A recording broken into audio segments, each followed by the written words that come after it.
Hai, Assalamualaikum warahmatullahi wabarakatuh sahabat semua. Ketemu lagi dengan Bunda Kiamah. Gimana kabar sahabat semua? Semoga sehat selalu.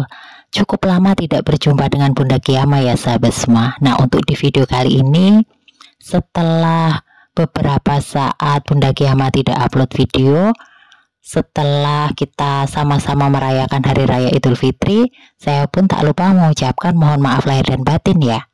Nah, gimana anggrek-anggrek sahabat semua setelah kemarin ditinggal mudik? Adakah anggrek-anggreknya yang tiba-tiba tumbuhnya kurang baik, kemudian mungkin anggreknya stagnan pertumbuhannya, atau malah setelah ditinggal mudik anggrek-anggreknya malah jadi berbunga cantik seperti ini? Nah, untuk anggrek-anggrek sahabat semua yang mana? Semakin tumbuh dengan cantik selama ditinggal mudik, atau malah ada yang tiba-tiba anggreknya tumbuh stagnan? Nah, di sini saya akan berbagi tips sederhana yang bisa sahabat semua praktekkan di rumah apabila anggreknya tumbuh stagnan, supaya anggreknya dapat tumbuh dengan baik kembali, terutama pada pertumbuhan akar-akarnya. Pada waktu akar anggrek itu tumbuh sehat, maka kebutuhan nutrisi dari anggreknya pun tentu saja akan terpenuhi, karena anggrek tersebut akan mendapatkan nutrisi yang cukup dari akarnya. Nah, setelah anggrek sehat, nanti tinggal sama-sama kita tunggu masa berbaktinya. Anggrek yang cantik itu memang tidak harus anggrek yang mahal. Banyak sekali anggrek-anggrek yang murah dan pada waktu berbunga pun tetap cantik ya sahabat semua. Ini ada beberapa anggrek di video ini. Nah, ini saya perlihatkan akar-akar dari anggrek-anggrek saya. Ini anggrek bulan. Di sini untuk ID-nya pun saya tuliskan karena saya tidak hafal dengan semua ID anggrek. Jadi apabila ada yang ID-nya sudah tahu, biasanya saya tuliskan. Apalagi kalau kadang-kadang ID-nya itu pakai kode-kode, tetap saya tuliskan bunganya seperti apa supaya nanti mudah mengenalinya. Nah, kalau dilihat dari tanamannya, ini kan kebetulan saya taruh di teras, posisinya juga lagi berbunga. Ini bunganya berwarna kehijauan muda. Nah, ini sahabat semua, bila diperhatikan akar-akarnya itu tumbuh hijau segar. Terlihat untuk akar lamanya itu berhenti pertumbuhannya. Nah, di sini setelah saya rawat beberapa saat, sudah muncul akar-akar baru. Terlihat hijau segar yang masih pendek-pendek ini ya sahabat semua. Kemudian untuk tanaman anggreknya pun daunnya juga akan tumbuh dengan baik. Nah, ini untuk anggrek bulan yang masih remaja. Nah, terlihat ya sahabat semua untuk akar-akarnya yang baru yang bagian atas, karena ini sebagian saya ambil videonya di malam hari, sebagian di siang hari, sehingga memang untuk pencahayaannya akan berbeda.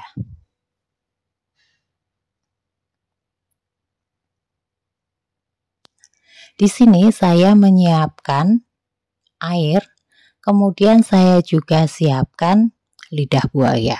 Jika di rumah sahabat semua ada lidah buaya, bisa kita manfaatkan untuk merangsang pertumbuhan akar anggrek. Caranya cukup mudah. Kita siapkan satu lidah buaya, kemudian kita siapkan satu wadah air. Untuk jumlah airnya menyesuaikan ya, kira-kira saja. Ini saya menggunakan wadah plastik, kemudian lidah buayanya saya potong-potong seperti ini. Setelah itu saya diamkan beberapa saat, bisa semalam atau bisa kita aduk-aduk juga. Bisa kalau misalnya sahabat mempunyai waktu luang, air dari lidah buayanya itu bisa kita tekan-tekan pakai tangan sehingga lebih mudah tercampur dengan airnya. Cara mengaplikasikannya cukup mudah, tidak perlu disaring, langsung kita siramkan seperti ini. Jika nanti ada lidah buayanya itu yang menempel di akar atau menempel di media, itu tidak menjadi masalah. Penyiramannya cukup seperti ini, mudah sekali ya sahabat semua. Nah, ini kita lakukan paling tidak seminggu 2 kali di antara penyiraman-penyiraman yang lainnya. Nah, ini untuk dari potongan lidah buaya tadi ada menempel di akar. Terlihat sekali setelah penyiraman secara rutin dengan lidah buaya, akarnya menjadi lebih segar dan lebih sehat. Ini akar-akar barunya terlihat sekali ya sahabat semua. Untuk arah akarnya itu mengarah ke teras. Karena kebetulan untuk anggrek ini kan saya taruh di teras, sehingga akarnya berlawanan dengan sinar. Terlihat hijau segar untuk anggreknya.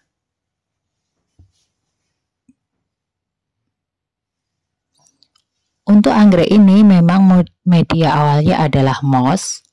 Kemudian saya taruh di teras. Kemudian muncul akar-akar baru seperti ini. Ini menandakan anggreknya sehat.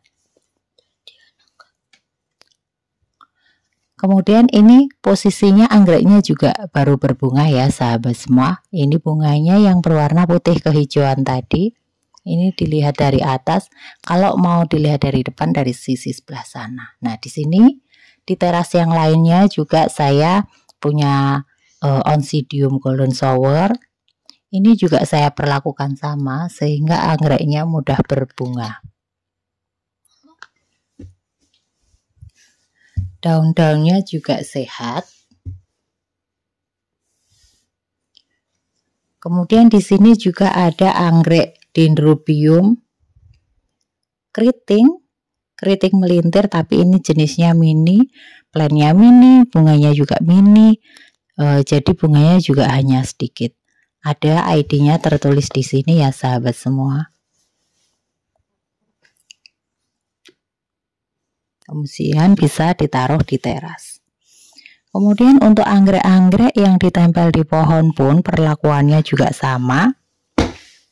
Nah, di sini ada super bean, kemudian ada juga yang berwarna hijau seperti ini. Kemudian di sebelah sini juga ada anggrek bulan. Posisinya baru berbunga dan memang bunganya tidak terlalu banyak sesuai dengan jenisnya. Ini untuk anggrek yang mini. Di sini ada juga larat di bagian bawah. Nah, dengan perawatan anggrek-anggrek yang tepat, anggrek-anggrek tersebut tentu saja akan berbakti. Nah, walaupun bunga dari anggrek itu nggak mesti ya, kadang ada yang rimbun bunganya, kadang ada yang sedikit saja bunganya. Namun bagi pecinta anggrek itu sudah merupakan sesuatu hal yang menyenangkan karena melihat anggrek-anggreknya berbakti. Gimana sahabat semua, setujukah dengan pendapat saya terkait anggrek? Nah, semoga informasi ini bermanfaat. Assalamualaikum.